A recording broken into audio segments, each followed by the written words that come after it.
Mes frères de foi, je vous recommande ainsi qu'à moi-même de faire preuve de piété à l'égard d'Allah. Et ce, lorsque vous êtes seul ou en public, craignez-le, car certes la piété est la clé de la réussite. Craignez Allah comme il se doit. يقول ربنا جل جلاله في القرآن الكريم في سورة آل عمران. Allah, glorifié soit-il, nous dit dans le Coran, dans sourate آل عمران: كنتم خير أمة أخرجت للناس تأمرون بالمعروف وتنهون عن المنكر وتؤمنون بالله. Ce verset veut dire: ô vous qui avez cru, vous êtes la meilleure communauté. Vous ordonnez le bien et interdisez le mal et vous croyez en Allah. فإن الله تعالى مدح أمتنا الأمة المحمدية في هذه الآية الكريمة. Allah, dans ce magnifique verset du Coran, fait l'éloge de notre communauté, fait l'éloge de la communauté du prophète sallallahu alayhi wa sallam.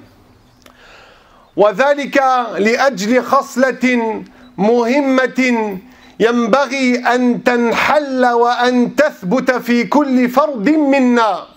Et ce, en raison d'une caractéristique, en raison d'une marque distinctive qu'il convient de trouver chez chacun de chez nous. Il convient que cette marque distinctive, que cette caractéristique soit imprégnée en chacun de chez nous. وذلك لأن هذه الخصلة كلما زادت في المجتمع نقص الشر. Et ce, car cette dernière, à chaque fois qu'elle est davantage présente au sein d'une société, au sein de la communauté, le mal diminue. وكلما نقصت زاد الشر. Et inversement, plus elle se fait rare, plus on ne la trouve pas au sein des gens de la communauté, et plus le mal, les péchés, les transgressions augmentent. كما فهمتم نحكي اليوم في خطبتنا عن موضوع الأمر بالمعروف والنهي عن المنكر في دين الإسلام فركزوا معي جيدا.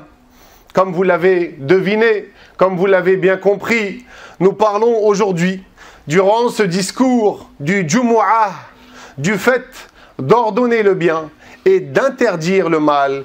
Restez donc attentivement concentrés. فاعلموا أرشدني الله وإياكم أن الأمر بالمعروف والنهي عن المنكر شيء واجب ولازم في شرعنا. Sachez qu'Allah vous guide, ainsi que moi-même, que le fait d'ordonner le bien et d'interdire le mal est quelque chose d'obligatoire et d'indispensable selon la loi de l'islam. وإن لم نفعله عند القدرة بلا عذر نقع في معصية وهو سبب كبير كي لا نستجاب الدعاء. Et si nous faisons preuve de négligence à son égard vis-à-vis de cette obligation, si nous délaissons le fait d'ordonner le bien et d'interdire le mal, lorsqu'on en a la capacité et sans excuse, nous tombons dans un péché, dans une désobéissance. C'est haram en soi. Et bien plus que cela, c'est même une cause pour que nos du'as ne soient pas acceptés, pour que nos du'as ne soient pas exaucés. فلقد روى الإمام مسلم في صحيحه عن الصحابي الجليل أبي سعيد الخدري وهو من صغار الصحابة أنه سمع رسول الله صلى الله عليه وسلم تسليما كثيرا أنه قال. L'imam Muslim nous rapporte dans son recueil de hadith, d'après le compagnon du prophète sallallahu alayhi wa sallam, Abu Sa'id al-Khudri. Il faisait partie des plus jeunes parmi les compagnons du messager d'Allah sallallahu alayhi wa sallam. Il a rapporté plein de hadiths du prophète sallallahu alayhi wa sallam. Parmi ces derniers, il y a celui-là. Il nous dit qu'il a entendu le prophète alayhi salatu wa sallam une fois dire: Man ra'a minkum munkara فَلْيُغَيِّرْهُ بِيَدِهِ. Celui parmi vous qui voit ou entend parler d'un mal, qu'il l'en empêche avec sa main. فَإِنْ لَمْ يَسْتَطِعْ فَبِلِسَانِهِ. S'il ne peut pas, alors qu'il l'en empêche avec sa langue. فَإِنْ لَمْ يَسْتَطِعْ فَبِقَلْبِهِ وَذَلِكَ أَضْعَفُ الْإِيمَانِ. Et s'il ne peut toujours pas, alors qu'il l'en empêche, c'est-à-dire alors qu'il le déteste dans son cœur. Et cela est le minimum qu'exige la foi.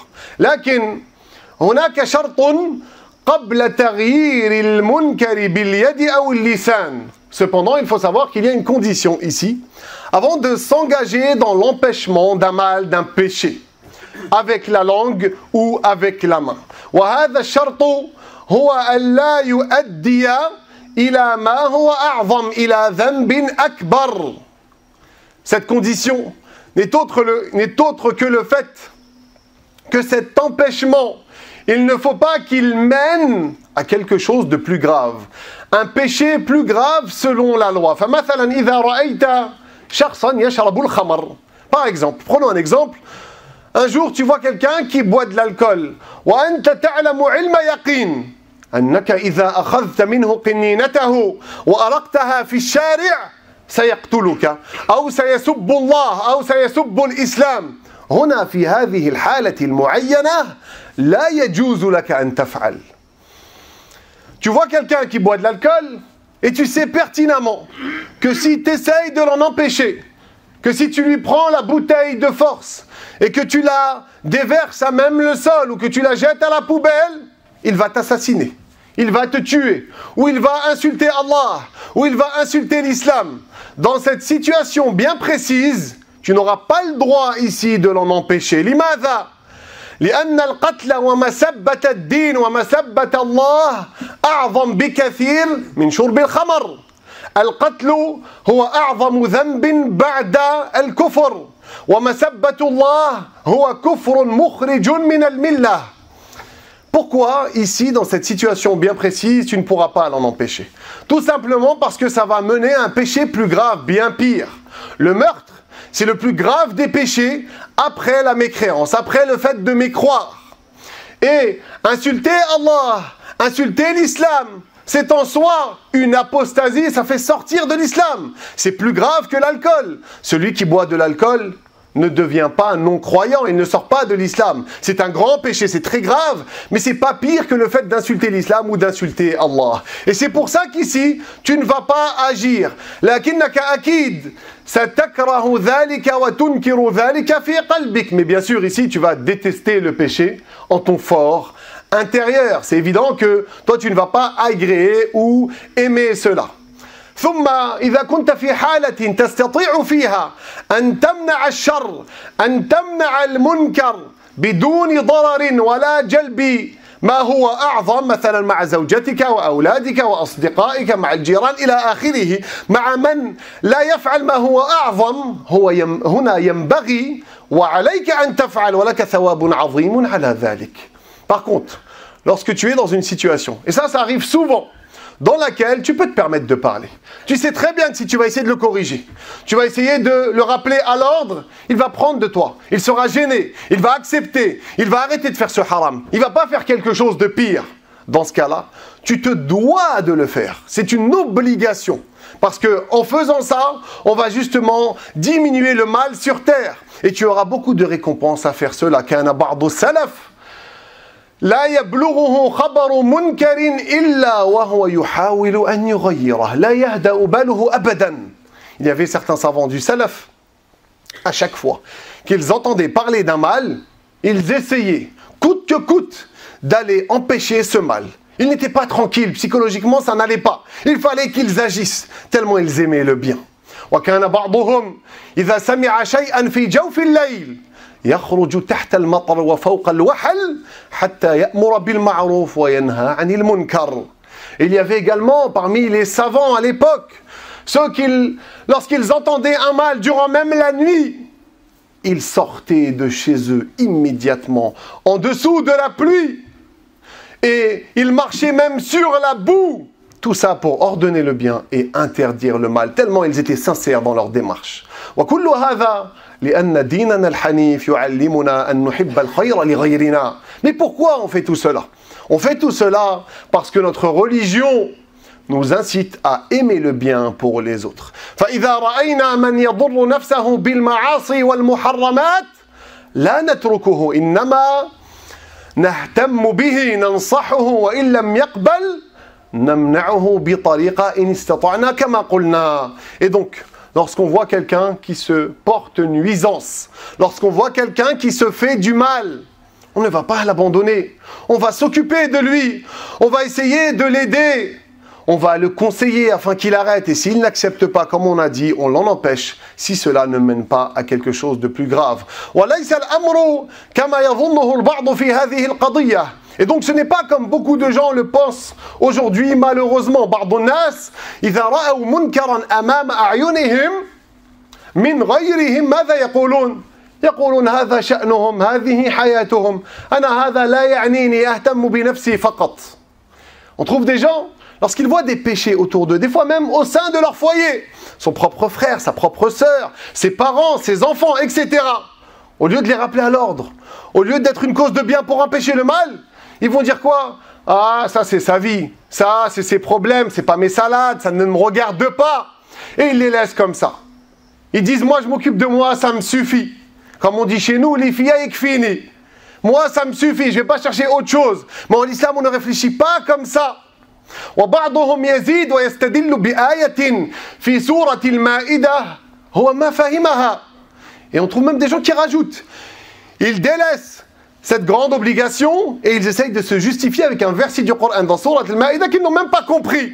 Al-ayat taqul Ya ayyuha alladhina amanu alaykum anfusakum la yadurrukum man dalla idha ihtadaytum. Le verset littéralement il veut dire quoi? Ô vous qui avez cru, occupez-vous de vous-même. Les égarements des autres lorsqu'ils s'égarent ne vous portent pas atteinte si vous êtes sur la guidée. لكن هل هذه الآية ستخالف كلام رسول الله حاشا وكلا صلى الله عليه وسلم. Mais concrètement, est-ce que ce verset vient en contradiction avec la parole du prophète alayhi salatu wassalam qu'on vient de citer juste avant? أكيد لا. النصوص في شريعتنا تتوافق وتتعاضد ولا تتعارض. Il y a une règle en islam, une règle qui nous dit que les textes, le Coran, le hadith, rentrent en conformité, en harmonie, en concordance et ne se contredisent surtout pas. فما معنى هذه الآية? Et donc, qu'est-ce que ce verset signifie? يا أيها المؤمن إذا اهتديت وتعلمت وطبقت تطبيقا كاملا وأمرت بالمعروف ونهيت عن المنكر على قدر استطاعتك بدون تقصير منك هنا لا يضرك ضلال غيرك بعد ذلك. Ce verset est clair. Ce verset veut nous dire, ô toi, croyant, après que tu as été guidé, que tu as appris la religion, que tu as mis tout cela en pratique correctement et parfaitement. Tu as fait tes obligations, tu as ordonné le bien, tu as interdit le mal, selon ta capacité, sans négligence. À partir de là, l'égarement des autres ne te nuit pas, car toi tu as fait ce qu'il t'incombait. C'est ça le sens du verset. وكان يقول سيدنا أبو بكر الصديق عن هذه الآية. Et pour appuyer, pour étayer cette argumentation, il y a la parole de Abu Bakr as-Siddiq, le premier calife après la mort du prophète sallallahu alayhi wa sallam, qui nous a dit au sujet de ce verset précisément: Inna an-nas yad'una hadhihi al-ayata fi ghayri mawdi'iha. Certes, les gens utilisent ce verset au mauvais endroit. فإني سمعت رسول الله صلى الله عليه وسلم يقول, car certes j'ai entendu le messager d'Allah dire: إن الناس إذا رأوا المنكر فلم يغيروه أوشك أن يعمهم الله بعقاب. Le prophète a dit sallallahu alayhi wa sallam, certes les gens, s'ils voient le mal et qu'ils ne font rien pour empêcher ce mal, alors ils sont proches d'être touchés par un châtiment de la part d'Allah subhanahu wa ta'ala. فيا أخي الكريم من الآن فصاعدا حاول أن تكون سببا لهداية الناس. Et donc mon frère, après avoir entendu ce rappel, ces quelques paroles très profitables, essaye d'être une cause de bien pour les gens autour de toi. ولا تهمل مع أهلك مع من حولك الأمر بالمعروف والنهي عن المنكر. Et ne néglige surtout pas le fait d'ordonner le bien et d'interdire le mal avec les gens autour de toi. وأكيد مع مراعاة الظروف واستعمال العلم والحكمة, mais bien évidemment en utilisant la science, la sagesse et en prenant en considération les différentes circonstances. نسأل الله تبارك وتعالى أن يجعلنا من الآمرين بالمعروف والناهين عن المنكر. أقول هذا واستغفر الله لي ولكم فيا فوز المستغفرين. الحمد لله والصلاة والسلام على رسول الله. أما بعد عباد الله فإني أوصيكم ونفسي بتقوى الله القدير وبالسير على خطى نبيه الكريم. Mes frères de foi, je vous recommande ainsi qu'à moi-même de faire preuve de piété à l'égard d'Allah, celui qui est tout-puissant sur toute chose, et de suivre les traces de son prophète honoré sallallahu alayhi wa sallam. أحبابنا الكرام، اسمعوا إلى هذه القصة التي فيها تعليم لنا في موضوع خطبتنا اليوم. Chers fidèles, écoutez cette histoire qui comporte un grand enseignement pour nous en ce qui concerne le sujet de notre discours aujourd'hui. روى الإمام السبكي في طبقاته أنه في القرن السابع الهجري في يوم العيد خرج سلطان القاهرة في الشارع مع جيش كبير مع عسكره مصطفين وكذلك مع أمرائه في هيبة عظيمة في جمع غفير. L'imam As-Subki nous rapporte dans ses tabaqat que durant le 7e siècle de l'Hégire, plus précisément le jour du Eid, le sultan du Caire en Égypte est sorti avec ses soldats, avec ses émirs, dans un grand public, dans une grande assemblée. Tous ces soldats étaient bien alignés. Une assemblée qui dégageait beaucoup de prestance. وبينما هو كذلك في الشوارع إذ جاءه العالم الكبير العز بن عبد السلام. Et pendant qu'il était donc dans cette assemblée, pendant que le sultan était dans cette assemblée, est venu à lui un grand savant qui s'appelait Al-Izz ibn Abd Salam. جاءه وقال له يا أيوب. Il est venu à lui auprès du sultan, il lui a dit: Oh Ayoub. فالسلطان هنا التفت إليه يريد أن يعلم من يخاطبه بهذه الطريقة باسمه بدون مقدمات ولا ألقاب ولا شيء. Le sultan, lorsqu'il a entendu quelqu'un l'appeler par son simple prénom, sans appellation, sans introduction, il s'est étonné et il se retournait, il cherchait qui était cette personne. فوجد العالم العز ابن عبد السلام. Et donc, il a vu que c'était cette personne-là, ce savant-là. فالعز قال له ما حجتك عند الله غدا إذا قال لك ألم أبوئك ملك مصر فأبحت الخمور. Il lui a dit, avec autant d'audace, avec autant de sincérité: Oh Ayoub, quelle est ton argumentation? Quelle est ton excuse demain? Si Allah te fait comprendre, si Allah te rappelle qu'il t'a donné la royauté et le pouvoir en Égypte, et malgré ça, tu as laissé l'alcool se vendre où tu gouvernais, فهنا السلطان تعجب كثيرا وقال له أو يحدث هذا في مصر. Le sultan lui a répondu, en étant étonné, il lui a dit: mais est-ce que cela a lieu en Égypte? فالعز قال له نعم في مكان كذا وكذا وتحصل منكرات أخرى. Al-Izz, le savant, lui a dit: bien sûr, dans tel et tel lieu, de l'alcool se vend. Il y a encore bien d'autres péchés. Et toi, tu es le gouverneur. فهنا السلطان قال له لكن هذا قال له لكن هذا لست أنا الذي فعلته إنما هو من عهد أبي. Le sultan lui a répondu, il lui a dit: mais cela, ce n'est pas moi qui l'ai fait, ce n'est pas moi qui l'ai mis en place ou qui l'ai accordé. C'était à l'époque de la souveraineté de mon père. Lorsque mon père était roi, il m'a précédé. Enfin, lorsque mon père était sultan, il m'a précédé en cela. وهنا انظروا واسمعوا إلى هذا الذكاء من هذا العالم الكبير. Et ici, écoutez la réponse très intelligente de ce grand savant. هز رأسه وقال له إذن هل أنت من الذين يقولون كما ورد في القرآن في سورة الزخرف إنا وجدنا آباءنا على أمة وإنا على آثارهم مقتدون.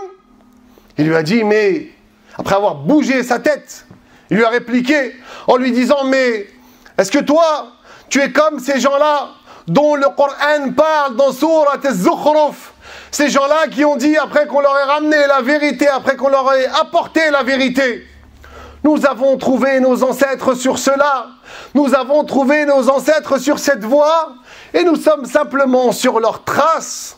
وعندئذ قال له السلطان لا أعوذ بالله ثم أصدر أمرا بإقفال وإبطال هذه الأماكن وأمر ومنع بيع الخمور في المدينة. Directement, lorsque le sultan a entendu cette réponse qui était très touchante, très percutante, il a dit non, je ne veux pas faire partie de ces gens-là, qu'Allah m'en préserve. Et immédiatement, il a émis un ordre pour qu'on ferme ces endroits dans lesquels il y avait du haram, il y avait de l'alcool qui était vendu. بعد ذلك العز بن عبد السلام هذا العالم رجع إلى مجلسه. Suite à cela, le grand savant est parti dans son assise, comme à son habitude, pour enseigner à ses élèves, حتى يعلم طلابه, pour leur enseigner. فجاءه تلميذ له وقال له يا شيخ. Un de ses élèves est venu à lui. Avant le cours, il lui a dit, mais cheikh, il lui a parlé. أما خفت من السلطان عندما خاطبته بهذه الطريقة. Tu n'as pas craint le sultan lorsque tu lui as parlé de cette manière. Il peut t'emprisonner, il peut t'exécuter, il a le pouvoir. Il a beaucoup de soldats à sa merci. ماذا قال له هذا العالم؟ ماذا أجابه؟ Qu'est-ce que ce savant lui a dit en réponse؟ قال له عندما خاطبته بهذه الطريقة استحضرت عظمة الله تبارك وتعالى فصار السلطان أمامي كالقط. Il lui a dit, lorsque j'ai communiqué avec le sultan, lorsque j'ai parlé avec le sultan, j'ai pensé à la grandeur d'Allah subhanahu wa ta'ala, à sa toute-puissance. Et à ce moment-là, le sultan est devenu comme un petit chat devant moi. انظروا إلى هذه الهمة العالية التي كانت عنده ليأمر بالمعروف وينهى عن المنكر والعبرة لمن اعتبر. Et donc pour conclure, regardez ici la grande ardeur que ce savant avait et l'amour qu'il avait pour le bien. Il voulait ordonner le bien et interdire le mal, et il a fait cela parfaitement avec intelligence. C'est important qu'on le prenne pour exemple, et bien sûr comprendront ceux qui doivent comprendre.